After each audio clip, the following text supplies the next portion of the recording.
Bulletin का आगाज अहम खबर के साथ। वज़ीर आज़म शहबाज शरीफ आज कौमी असम्बली इजलास में शिरकत करेंगे और इजलास से खिताब भी करेंगे। ज़राए के मुताबिक हुकूमत की जानिब से आज कौमी असम्बली इजलास में सुप्रीम कोर्ट के फैसले से मुतालिक एक और करारदाद पेश की जाएगी। मज़ीद तफसीलात जानते हैं नुमाइंदा जावेद हुसैन से। जावेद हुसैन, बताइएगा कब शुरू होगा इजलास? जी देखें, इजलास जो है उसका वक्त तो 11 बजे का बताया गया है, लेकिन वज़ीर आज़म जो है वो तकरीबन 12:30 बजे कौमी असम्बली के इजलास में शिरकत करने के लिए पार्लियामेंट हाउस पहुँचेंगे। और आज के इजलास में वज़ीर आज़म से मुतालिक जो ज़राए बता रहे हैं कि वो अहम खिताब भी कौमी असम्बली में करेंगे और एक करारदाद जिसका जिक्र वज़ीर आज़म ने गुज़िश्ता रात इत्तेहादियों के साथ मुशावरत के बाद एक ऐलान किया था कि आज एक और करारदाद जो है वो कौमी असम्बली में पेश की जाएगी। वो करारदाद आज पेश की जाएगी जिसमें जो सुप्रीम कोर्ट की जानिब से पंजाब में इंतखाबात के हवाले से जो फैसला सामने आया है उसे, जैसा कि काबीना इस फैसले को मुस्तरद कर चुकी है, तो काबीना के इस फैसले को आज ऐवान में लाया जाएगा करारदाद की सूरत में और तमाम ऐवान से इसको इंडोर्स करवाया जाएगा और इस करारदाद को मंजूर करवाया जाएगा, जिसमें ज़राए बता रहे हैं कि जो फैसला है सुप्रीम कोर्ट का उसको यकसर मुस्तरद करने के हवाले से जो चीज़ें हैं वो शामिल की गई हैं। इससे कबल भी जो है वो एक करारदाद हुकूमत की जानिब से कौमी असम्बली में पेश की जा चुकी है, जिसमें कहा गया था कि अदलिया सियासी और इलेक्शन कमीशन के मामलात में दखल अंदाजी ना करे, मुदाखलत ना करे, और कहा गया था कि पूरे मुल्क में और तमाम असम्बलियों में एक ही वक्त में इलेक्शंस करवाने के हवाले से उसमें मुतालबा शामिल किया गया था और कहा गया था कि इलेक्शन कमीशन के जो इख्तियारात हैं उसमें अदलिया की मुदाखलत नहीं होनी चाहिए। तो इस हवाले से आज की करारदाद में भी इसी तरह के मदरजात जो है वो शामिल किए जाएंगे, जो कि हुकूमत की जो लीगल टीम है उनकी जानिब से तैयार किए गए हैं। और दूसरी जानिब वज़ीर आज़म ने तमाम अरकान कौमी असम्बली को, जो कि इत्तेहादी जमातों के हैं, उनको अपनी हाज़िरी जो है वो यकीनी बनाने की हिदायत जारी की गई है और कहा गया है तमाम अरकान को कि कायद मुस्लिम लीग नून नवाज शरीफ और वज़ीर आज़म शहबाज शरीफ की जानिब से ये हिदायत की जाती है कि अरकान आज कौमी असम्बली के इजलास में शिरकत करें। आज इजलास के बाद वज़ीर आज़म जो है वो शाम में एक लीगल टीम का इजलास होने जा रहा है, हुकूमती लीगल टीम का, उसकी सदारत करेंगे, जिसमें आइंदा की जो तमाम कानूनी ऑप्शंस और आइनी ऑप्शंस हैं उस पर मज़ीद गौर किया जाएगा। जी जावेद हुसैन, बहुत शुक्रिया, आपने तफसीलन अपडेट किया। वज़ीर आज़म शहबाज शरीफ की ज़ेर सदारत इत्तेहादी जमातों के सरबराहों का इजलास हुआ, जिससे खिताब करते हुए शहबाज शरीफ ने कहा कि मुल्क में इस तरह का खिलवाड़ पहले देखने में नहीं आया। देखती आंख ने ऐसा भयानक मंजर पहले कभी नहीं देखा। कौमी असम्बली में एक करारदाद मंजूर की जा चुकी, एक और करारदाद लाएंगे। उन्होंने कहा कि अदालत ने 4-3 के फैसले को नजरअंदाज किया, फुल कोर्ट की दरख्वास्त भी मुस्तरद कर दी। में जिस तरीके से इस केस की प्रोसीडिंग्स हुई वो हम सब के सामने हैं। एक करारदाद पहले ही पास हो चुकी है और एक और करारदाद हाउस में पेश की जाएगी। इस तरह का खिलवाड़ पहले कभी देखने में नहीं आया। देखती आंख ने इस तरह का एक इंतहाई भयानक मंजर पहले कभी नहीं देखा होगा। 3 रुकनी बेंच जिसने फुल कोर्ट की इस अदा को रद्द कर दिया, 4-3 के फैसले के बारे में कोई बात न की, जो जजेस रिक्यूज़ कर चुके थे उनके बारे में भी कोई बात न की, और सियासी पार्टीज़ को इस्तदा की गई कि उनको पार्टी बनाया जाए, उनकी इस दरख्वास्त को रिजेक्ट कर दिया गया। 3 रुकनी बेंच ने जो फैसला दिया है उसके मुताबिक 10 तारीख को हुकूमत पाकिस्तान ने इलेक्शन के हवाले से फंड्स मुहैया करने हैं। इलेक्शन कमीशन ऑफ पाकिस्तान ने 11 तारीख को सुप्रीम कोर्ट में रिपोर्ट पेश करनी है फंड्स की अदायगी के हवाले से, और वफाक ने जो फ़ौज और रेंजर्स मुहैया करनी है उस हवाले से 17 अप्रैल तक हतमी रिपोर्ट वो पेश की जाएगी बजरिया chief election commissioner. Islamabad high court में इमरान खान की 8 केसेस में अबूरी जमानत का मामला। इमरान खान की आज हाजिरी से इस्तिस्ना की दरख्वास्त दायर कर दी गई। चीफ जस्टिस की सरबराही में डिवीजन बेंच समाअत आज दिन 1 बजे करेगा। मजीद तफसीलात जानते हैं नुमाइंदा हसीब मलिक से। हसीब, बताइएगा इस हवाले से।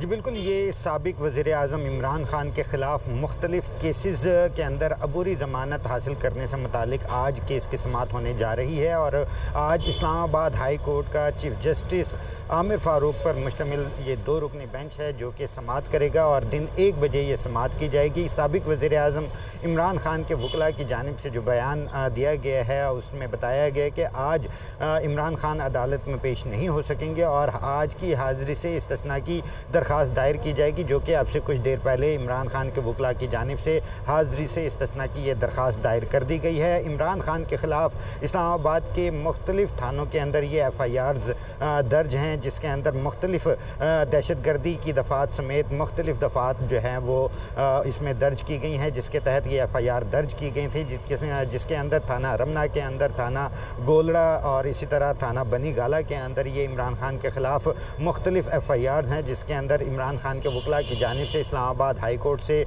रुजू किया गया था और इस्लामाबाद हाई कोर्ट ने आज तक इमरान खान की ज़मानत मंजूर की थी और आज इस्लामाबाद हाई कोर्ट में इमरान खान को दोबारा पेश होना था, लेकिन आज उनके वकला की जानिब से हाज़िरी से इस्तिस्ना की दरख्वास्तें दायर कर दी गई हैं, जिसके ऊपर समाअत आज दिन 1 बजे इस्लामाबाद हाई कोर्ट के चीफ जस्टिस आमिर फ़ारूक की सरबराही में 2 रुकनी बेंच समाअत करेगा और आज उनके वकला की जानिब से अबूरी ज़मानत में तौसी की इस्तदा की जाएगी कि अबूरी ज़मानत में तौसी की जाए, क्योंकि उनकी जानिब से गुज़िश्ता समाअत पर भी यही मौक़िफ़ इख्तियार किया गया था कि सिक्योरिटी बेसिक बुनियाद है जिसके बायस इमरान खान को इस्लामाबाद आने में मुश्किलात का सामना है और सिक्योरिटी थ्रेट हैं, क्योंकि इससे कबल वज़ीराबाद में भी उनके ऊपर कातलाना हमला हो चुका है। तो इस वजह से उनके वकला की जानिब से इस्लामाबाद हाई कोर्ट में रुजू किया गया था, जहाँ से उन्हें रिलीफ भी मिला था और आज तक की उनकी ज़मानत मंजूर की गई थी। आज एक मरतबा फिर अबूरी ज़मानत में तौसीह से मुतालिक ये केसेस हैं जिसके ऊपर आज इस्लामाबाद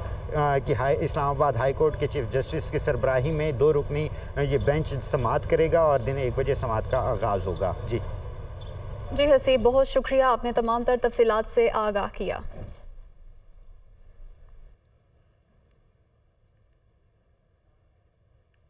आगे बढ़ते हैं। पंजाब में आम इंतखाबात का बिगल बज गया है। इलेक्शन कमीशन ने सुप्रीम कोर्ट के फैसले की रोशनी में सूबे में इलेक्शन का शेड्यूल जारी कर दिया है। पोलिंग 14 मई को ही होगी। तफसील के लिए ये रिपोर्ट देखिए। सुप्रीम कोर्ट के फैसले पर अमल का आगाज। इलेक्शन कमीशन की जानिब से पंजाब में इंतखाबात का शेड्यूल जारी। नए कागजात नामजदगी नहीं किए जाएंगे वसूल। पुराने शेड्यूल के तहत फाइल कागजात पर ही आयद होंगे एतराज़ात। इलेक्शन कमीशन की जानिब से जारी शेड्यूल के मुताबिक कागजात नामजदगी में अपीलें दायर करने की आखिरी तारीख 10 अप्रैल होगी। एपलेट ट्रिब्यूनल अपीलों पर फैसले 17 अप्रैल तक करेगा। कागजात नामजदगी वापस लेने की आखिरी तारीख 19 अप्रैल होगी। उम्मीदवारों को इंतखाबी निशानात 20 अप्रैल को अलाट किए जाएंगे और पोलिंग 14 मई को होगी। पंजाब में इंतखाबात का ये मामला है। इंतखाबात के लिए तहरीक इंसाफ की टिकट्स की तकसीम का अमल आज से शुरू होगा। इमरान खान ईद के बाद इंतखाबी जलसों से खिताब भी करेंगे, जबकि चेयरमैन PTI ने कहा है कि सुप्रीम कोर्ट की हिमायत और तहफ़्फ़ुज़ में पुरअमन एहतजाज के लिए सड़कों पर आने के लिए भी तैयार रहना चाहिए।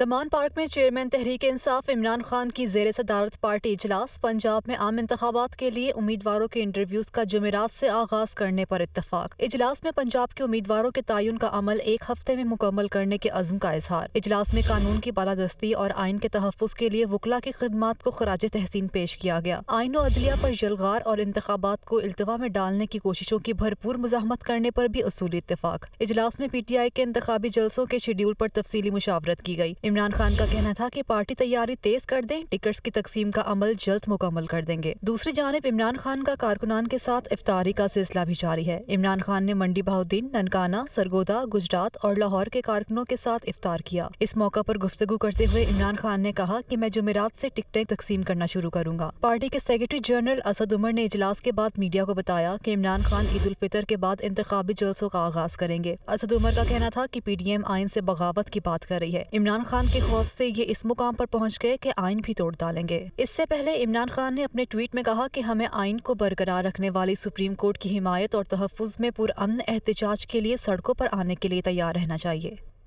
चेयरमैन PTI इमरान खान ने कहा है कि आइन के मुताबिक असम्बलियों के तहलील के बाद 90 रोज में इलेक्शन जरूरी। शिकस्त से खौफजदा हुक्मरान राह फरार चाहते हैं। ये खुद को बचाने के लिए आइन तबाह कर रहे हैं। जजेस को डराया धमकाया गया, ब्लैकमेल करने की कोशिश भी की गई। तहरीक इंसाफ को इदारों के साथ लड़ाने की साजिश की जा रही है।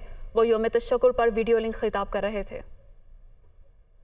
पाकिस्तान का आइन कहता है कि जब भी असेंबलीज डिसॉल्व होंगी 90 दिन के बीच में इलेक्शंस होने हैं। इनको पता है कि इलेक्शन में इनकी तबाही है, तो अपने आप को बचाने के लिए ये पाकिस्तान के आइन के खिलाफ जा रहे हैं। जिस तरह के हमारे जजेस साहिबान के ऊपर इन्होंने हर किस्म का हरबा इस्तेमाल किया, उनको डराया, धमकाया, ब्लैकमेल करने की कोशिश की, फैमिलीज को बुरा भला कहा, सिर्फ एक मकसद से कि किसी तरह वो भी ताकतवर का साथ दे दें, कि किसी तरह वो खौफजदा हो जाएं और वो जो पाकिस्तान का आइन है उसके साथ ना खड़े हो। सुप्रीम कोर्ट का फैसला आया, ये इसलिए खुश आइन है कि हम उस तरफ जा रहे हैं, कानून की हुक्मरानी की तरफ। जो दो खानदान के सरबराह हैं जो इस मुल्क के फैसले कर रहे हैं, मैं सबसे पहले ये पूछता हूं कि इनका पाकिस्तान में स्टेक क्या है। बाहर बैठ के ये फैसले कर रहे हैं कि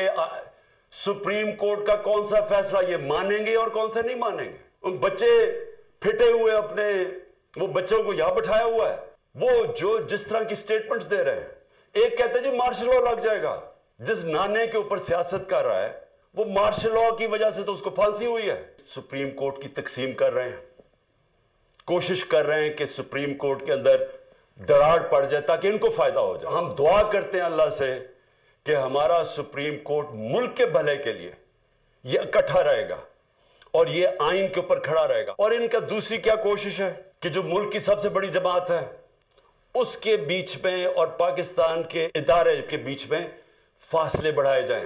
अपने आप को बचाने के लिए मुल्क को तकसीम किया जा रहा है। तो अगर अक्टूबर तक इलेक्शन डिले करते हैं तो क्या इनके पास रोड मैप है जो मुल्क के हालात बेहतर हो जाएंगे?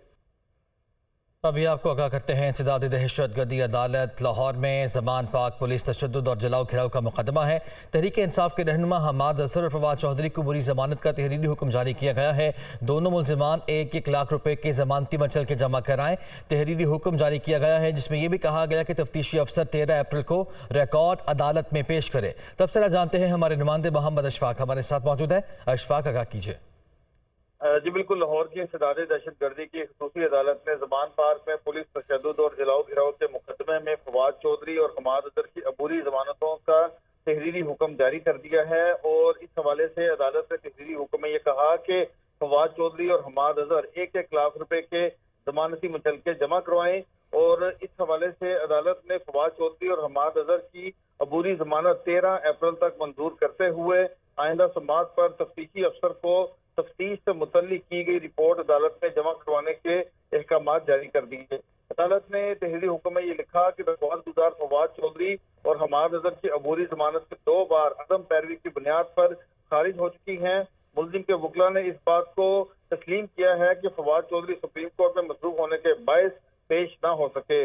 अदालत ने हुक्म में यह कहा कि मुल्जिम की दरख्वास्त काबिल समाअत तस्वुर की जाती है और इसी हवाले से फवाद चौधरी और हमाद अजहर की अबूरी जमानत 13 अप्रैल तक मंजूर करके इन्हें 1-1 लाख रुपए के जमानती मुचलके जमा करवाने की हिदायत जारी की जाती है।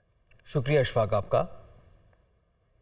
शेख रशीद मीडिया से गुफ्तगू कर रहे हैं, आपको बराह रास्त लिए चलते हैं। कौमी असम्बली भी सुप्रीम कोर्ट के मुताबिक है। सारी अदलिया जो है वो आइन और कानून के ताबे है और सारा मुल्क और सारे अदारे अदलिया के ताबे हैं। उन्होंने किसी के खिलाफ फैसला नहीं दिया। उन्होंने ये कहा है कि आप 90 दिन में इलेक्शन कराएं और इनकी सियासी माँ मरी हुई है, इलेक्शन में जाने के काबिल नहीं है, शक्ल दिखाने के अवाम में काबिल नहीं है। आटे से मर रहे हैं लोग एड़ियाँ रगड़ रगड़ के और ये कह रहे हैं डॉलर 500 रुपये का हो जाएगा, एमरजेंसी लग जाएगी, मार्शल लॉ लग जाएगा। जो कुछ भी लगेगा इंशाअल्लाह ताला इन शरीफों, जरदारियों और फजलुर रहमान पे लगेगा। गरीब पर इससे बुरा वक्त नहीं आ सकता जो आया हुआ है। और इलेक्शन का शेड्यूल आ गया है। इलेक्शन के शेड्यूल के आने के बाद अब ये कह रहे हैं हिम्मत है। अगर हिम्मत है, अगर कलेजा नहीं फटना तो रेफरेंस लाओ 3 जजों के खिलाफ। ये सिर्फ मरियम साहबा और नवाज शरीफ चाहते हैं कि रेफरेंस आए, सारी पार्टी रेफरेंस नहीं चाहती। और मिनट्स आउट करें कैबिनेट के। अदलिया के खिलाफ अगर काबीना ने फैसला दिया है तो मिनट्स आउट करें, ज़राए के ज़रिए टीवी पे खबरें मत चलाएं। और अगर आप में हिम्मत है, आप रिव्यू पे ले जाना चाहते हैं, आप ले जा सकते हैं कानूनी तौर पे। 30 दिन के लिए रिव्यू पे ले जा सकते हैं, आप ले जाकर देख लें। सारी कौम इस वक्त सुप्रीम कोर्ट के साथ खड़ी है। सारी कौम चट्टान की तरह उमर खताब बंदयाल के और जस्टिस एजाज साहब के और तीनों जजेस के फैसलों के साथ खड़ी है। मुल्क में इलेक्शन की तैयारियां हैं, ये इलेक्शन से फरारी हैं। और ये पार्टियां हैं कौन पंजाब में? आप कागजात नामजदगी देखें, सवाए नून लीग के इक्का दुक्का कैंडिडेटों के किसी ने कागज़ ही नहीं जमा कराए। 13 पार्टियों में से सिर्फ 3 पार्टियों ने कागज़ जमा कराए हैं। 10 पार्टियों के पास कैंडिडेट ही नहीं है। वैसे ही जुम्मा जंज के साथ हैं, कंपनी की मशहूरी के साथ लगे हैं और ये कह रहे हैं कि ये 1997 नहीं है। जस्टिस मुनीर की रूह दफन हो चुकी है, जस्टिस कार्नल्स की रूह जिंदा हो चुकी है और 24 करोड़ लोग सुप्रीम कोर्ट के साथ चट्टान की तरह खड़े हैं और वो अपना हक। और सुप्रीम कोर्ट ने ये नहीं कहा कि तुम पीडीएम को वोट दो या नून को दो या इमरान, उन्होंने तो कहा कि इलेक्शन कराओ, वोट जिसको मर्जी दो, जमहूरी और आइनी हुकूमत बहाल करो और इंशाअल्लाह ताला ये बहाल होके रहेगा।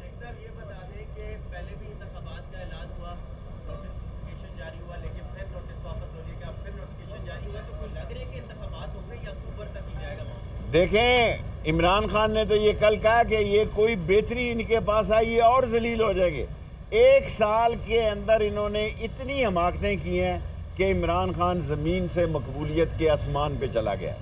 आप यकीन करें, हमें इनका बेवकूफ़ों का मशकूर होना चाहिए, हमें मरियम नवाज शरीफ का मशकूर होना चाहिए कि इनकी बेवकूफ़ी से इमरान खान की मकबूलियत में और इजाफा हो गया है। और हम सियासत के मैदान में हैं। अगर आप जब गलत फैसला करेंगे तो अल्लाह के फजल से अवाम की ताकत हमारे साथ है, हम भी अवाम की ताकत को इस्तेमाल करेंगे। आप साजिशों को इस्तेमाल करेंगे, हम अवाम की ताकत को इस्तेमाल करेंगे, इलेक्शन कराएंगे। और अगर आपके पास अक्टूबर के लिए सारे इलेक्शन इकट्ठे कराने के लिए कोई राय है तो इमरान खान ने कहा वो बताई जाए। इनके पास कोई राय नहीं है क्योंकि वोट इनके साथ नहीं है। Thank you. इस्लामाबाद में साबिक वज़ीर दाखिला शेख रशीद मीडिया से गुफ्तगू कर रहे थे। उन्होंने कहा कि कौमी असम्बली भी सुप्रीम कोर्ट के मातहत है, सारा मुल्क, सारे इदारे अदलिया के ताबे हैं। जजिस ने किसी के खिलाफ कोई फैसला नहीं दिया, सिर्फ 90 रोज़ में इंतखाबात कराने का कहा है। Welcome back. आसिफ अली जरदारी पर इमरान खान के कत्ल की साजिश के इल्ज़ाम का शेख रशीद का बयान। शेख रशीद की सिंध बलोचिस्तान में दर्ज मुकदमात के खिलाफ दरख्वास्त पर समाअत। बताएं, गलीज और गैर इखलाकी अल्फाज इस्तेमाल करने पर क्या दफा लगती है? इस्लामाबाद हाई कोर्ट का इस्तफसार। मज़ीद तफसीलात जानते हैं नुमाइंदा हसीब मलिक से। जी हसीब, बताइएगा इस हवाले से। जी बिल्कुल, ये साबिक सदर आसिफ अली जरदारी पर इमरान खान के कत्ल की साजिश से मुतालिक जो शेख रशीद का बयान था, उसके ऊपर सिंध बलोचिस्तान में दर्ज मुकदमात के खिलाफ ये दरख्वास्त थी, जिसके ऊपर समाअत इस्लामाबाद हाई कोर्ट के जस्टिस तारिक महमूद जहांगीरी ने समाअत की है और अदालत की जानिब से ये इस्तफसार किया गया है कि आइंदा समाअत पर आप अदालत को बताएंगे कि गलीज और गैर इखलाकी अल्फाज इस्तेमाल करने पर क्या दफात लगती हैं। जबकि पोली क्लिनिक इस्लामाबाद में की गई बात पर सिंध में मुकदमा कैसे दर्ज हो सकता है, यह अदालत की जानिब से इस्तफसार किया गया और अदालत की जानिब से ये हुक्म दिया गया कि अदालत जो है थाना मोच को सिंध में दर्ज FIR को पढ़कर जो है वो सुनाए और अदालत को अदालत ने हिदायत की कि ये FIR जो दर्ज की गई है इसको अदालत के सामने इसका मतन पढ़ा जाए, जिसके ऊपर अदालत ने ये स्ट्रेट फॉरवर्ड ये रिमार्क्स दिए हैं कि FIR में कोई धमकी का लफ्ज नहीं बल्कि गलीज और गैर इखलाकी अल्फाज का इस्तेमाल लिखा गया है। जबकि 2 लफ्ज गलीज और गैर इखलाकी अल्फाज का FIR में जिक्र है, इस पर ही क्या ये दफात लगती हैं, इसके हवाले से आइंदा समाअत पर अदालत को बताएं। वकील मुद्दई जो थे उनकी जानिब से ये कहना था कि बाज ऐसी चीजें भी हैं जो अभी तक सामने नहीं आई हैं, ये मामला सिंध हाई कोर्ट का बनता है, इस अदालत का दायरा इख्तियार नहीं बनता। ये जो वकील थे दरखास्त गुजार, उनकी जानिब से मौक़िफ़ इख्तियार किया गया। अदालत का ये कहना था कि FIR में लिखा है कि पुलिस क्लिनिक इस्लामाबाद इस्लामाबाद में शेख रशीद ने मीडिया से बात की थी और क्या पोलिंग क्लिनिक इस्लामाबाद में नहीं आता और इधर की जो बात की गई है वो उसका जो मुकदमा है वो इस्लामाबाद में दर्ज होना चाहिए था और जबकि इसका मुकदमा थाना मौज को सिंध के अंदर जो है ये दर्ज किया गया है। वकील जो मुद्दई थे उनका ये कहना था कि बहुत शुक्रिया। आगे बढ़ते हैं, अवामी मसाइल की बात कर लेते हैं। रुक करते हैं पेशावर का, जहां पे आटे की कीमतों में इजाफा का सिलसिला बदस्तूर जारी है। रमज़ान के दौरान 20 किलोग्राम आटे का थैला मजीद 200 रुपये महंगा हो गया है। कीमत 3000 से बढ़कर 3200 रुपये हो गई है। तफसीलात से आगाह कर रहे हैं दुनिया न्यूज़ के नुमाइंदे आमिर जमील। जी बिल्कुल, खैबर पख्तूनख्वा में आटे की बढ़ती हुई कीमतों को रोका नहीं जा सका। माह रमज़ान से पहले 2800 रुपये में 20 किलो का थैला जो फ़रोख्त किया जा रहा था वो अब 3200 रुपये तक पहुंच चुका है। इस वक्त भी हम इसी हवाले से न्यू रामपुरा गेट जो कि आटे की सबसे बड़ी मार्केट है वहाँ पर मौजूद हैं और आटा डीलर एसोसिएशन के सदर हाजी रामबेल हमारे साथ। ऐसे क्या कहेंगे, इस वक्त स्टॉक की पोजीशन क्या है? वो सबसे बड़ी वजह तो ये है कि पंजाब से आटे की सप्लाई मुकम्मल तौर पर बंद है। ज़ख़ीरअंदोज़ों ने पंजाब में गंदम को ज़ख़ीरा किया हुआ है, वो किसी को नहीं देते। यहाँ पर जो गंदम फ्लोर मिलों को दी जा रही है वो मुफ्त आटे का है और वो आटा जो है ना वो खाने का नहीं है। अभी यहाँ पर रेट जो है 20 किलोग्राम का तकरीबन 3200 तक पहुँच चुकी है, लेकिन स्टॉक मौजूद नहीं है। अगर स्टॉक जो है वो ख़त्म होगा तो उससे आटे की कीमत में मज़ीद बढ़ने का इम्कान है। यही वजह है कि ज़्यादातर खैबर पख्तूनख्वा के लोग इसी बात पर इन्हिसार करते हैं कि पंजाब से आटा आए और पंजाब का आटा इस्तेमाल किया जाए। जी। फैसलाबाद में बढ़ती हुई महंगाई ने आम आदमी, खास तौर पर मजदूर तबके के लिए मसाइल के अंबार लगा दिए। सब्जियों, फलों समेत दीगर तमाम अशिया खुरनोश की कीमतों में मुसलसल होने वाले इजाफे से 2 वक्त की रोटी का इंतजाम भी मुहाल हो गया। मज़ीद बताएंगे फैसलाबाद से रायमा तारिक। जी बिल्कुल, मुल्क के दूसरे शहरों की तरह फैसलाबाद में भी हर गुजरते दिन के साथ महंगाई में इजाफा देखने को नजर आ रहा है। फलों, सब्जियों और ज़रूरियाती ज़िंदगी की तमाम अशिया की तो उनकी कीमतें भी कई गुना जो है वो ज़्यादा देखी जा सकती हैं, जिसकी वजह से आम आवाम को भी काफ़ी परेशानी का सामना करना पड़ रहा है। सब्जियों में सरकारी रेट लिस्ट के मुताबिक मटर 150 से 200 रुपये, घिया तोरी जो है वो 220 से 260 रुपये, कचनार जो है वो 250 से 300 रुपये तक, सेब 340 रुपये से 400 रुपये फ़ी किलो, केला जो है वो 320 से 360 रुपए फी दर्जन, जिसकी वजह से शहरी भी काफी परेशान है। हमारे साथ इस वक्त एक शहरी मौजूद है। इस टाइम जो रमजान का महीना है वो इतनी महंगाई के साथ गुजर रहा है, हर फ्रूट बहुत ज्यादा महंगा है। इस टाइम बेचने वाला भी परेशान है और खरीदने वाला भी परेशान है। जी बिल्कुल, जैसा कि आपने सुना है, शहरियों का यही मुतालबा है कि जायद कीमत पर अशिया फरोख्त करने वालों के खिलाफ मौसमी कार्रवाई की जाए ताकि उनकी माशी मुश्किलात कम हो सकें। जी। उधर गुजरावाला के यूटिलिटी स्टोर्स पर वज़ीर-ए-आज़म रमज़ान रिलीफ पैकेज के तहत मिलने वाला आटा और चीनी की अदम दस्तयाबी के बायस शहरी परेशान हैं, जबकि घी मार्केट की निस्बत महंगे दामों फरोख्त किया जा रहा है। तफसीलात बता रहे हैं फ़हद बशीर। देखिए, हुकूमत की जानब से माह रमज़ान में वज़ीर-ए-आज़म रमज़ान रिलीफ पैकेज के तहत 19 बुनियादी अशिया पर सब्सिडी देने का कहा गया था, जिसमें आटा, चीनी, दालें, घी और दीगर मसाला जात जो हैं वो शामिल थे। लेकिन गुजरांवाला के यूटिलिटी स्टोर्स पर गुज़िश्ता 10 रोज़ से ना तो यहाँ पर आटा मौजूद है और चीनी जो है आज 6ठा रोज़ है, चीनी भी जो है वो यूटिलिटी स्टोर पर दस्तयाब नहीं है, जिसकी वजह से शहरियों को परेशानी का सामना है। हमारे साथ यहाँ पर कुछ शहरी भी मौजूद हैं, उनसे बात करते हैं। आटा भी नहीं है जी, चीनी भी नहीं है जी, खाली घी है। खाली घी का क्या करेंगे? इस तरह तो नहीं मतलब चलेगा। कोई स्कीम का कोई फ़ायदा तो हो। जो ज़रूरी शय है वो तो धक्के खाने पड़ रहे हैं गरीब को। हाँ, इतना ज़्यादा महंगाई हो गई है। हाँ जी बिल्कुल, आपने सुना, शहरी यही मुतालबा कर रहे हैं कि हुकूमत की जानब से रमज़ान रिलीफ पैकेज के तहत अवाम को जो है वो माह रमज़ान में रिलीफ देने का कहा गया है, तो यहाँ पर जो बुनियादी अशिया है उनकी दस्तयाबी को फौरी यकीनी बनाया जाए ताकि जो उनकी मुश्किलात हैं वो कम हो सकें। जी।